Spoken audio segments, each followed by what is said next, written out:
the principle is very important to know behind this. Yes. Okay? The principle is between walking on coals, being able to resonate with something like this insecticide, this spray, this Roundup. What's happening here? How does this work? It works when you can achieve a state of not resisting it. That's how the whole thing happens. And walking on coals, for instance, fire with hot coals, usually the technique is distraction. And think of green moss, or think of something else, or pray to your God, or whatever it might be. And that can work really well, because you're so focused over here, you're not resisting this. The other way, which I've used as well, is this one of becoming one with the thing. So that you're not resisting it. When you're not resisting it anymore, there's no effect. The only negative effect we get from certain things that we call toxic or dangerous is because the energy is so intense, based on our background, we automatically resist it. And the pain and the sickness and the burning come from resistance. We have another technique that we use that is also taught in instant healing in some of my other books, where you can, by a simple form of repetition of movement, which leads to not resisting an experience, you can have instant healing of burns, of cuts, of bruises, of, in some cases, broken bones. Okay? But the whole key there is, don't resist. Because your natural state of your body is a healthy one.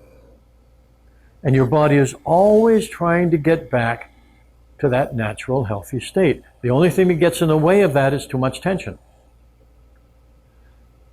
If there's not too much tension, doesn't matter what happens, your body immediately goes into healing mode. And if there's no tension, it goes into healing mode instantly. And healing happens. To the degree there's tension, it takes longer to heal.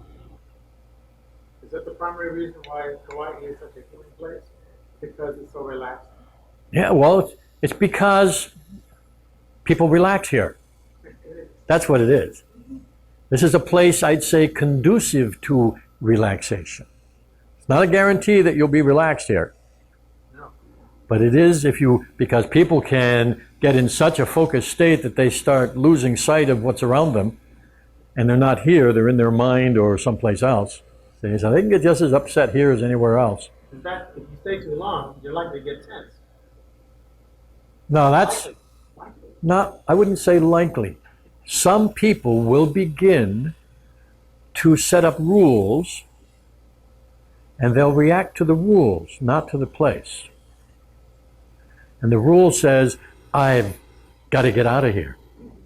I've got to do something different. I've got to be in a big city. I've got to be in a pine forest.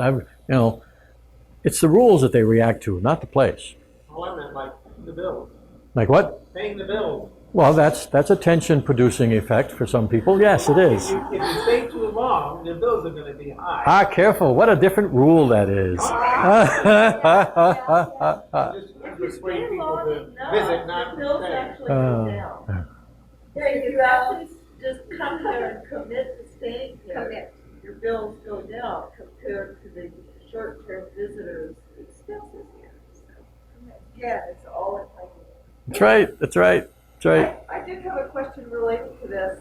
I find in myself a resistance to wanting, for instance, in dealing with an angry person, I don't want to resonate with their anger and conflict. Yeah, right. Then Can I do the converse, make my own positive emotion? Sure, of course. The emotion that's the strongest, so that they will in turn begin to resonate. Sure. Here's the key to that. When we talked about resonating with and becoming one with in order not to have any resistance, that's only one way to do it.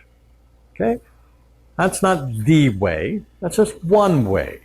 There's all kinds of ways to do everything. And another way was brought up right here.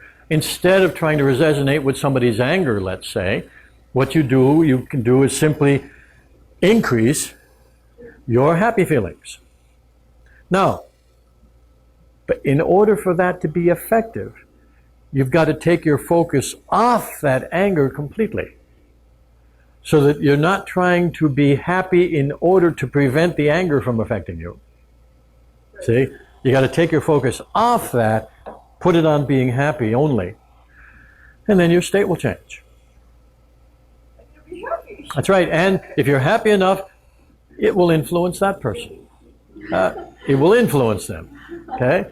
It'll help them be happier if they are open to that. Right, right. Because we don't control each other. Nobody can control anybody else. We can influence. And the easiest influence is always a good one. Not because that's nice or it should be that way. That's the way it happens. People want to feel good. That's a basic motivation. So they're more open to a good influence. Unless they've got certain rules. Now, if you're not familiar, one of the things we do is we've taken some of our best healing techniques and we put them into the booklets, and we put them into 20 different languages online where people all around the world can download them at no cost and use them. So that's one of the projects we do.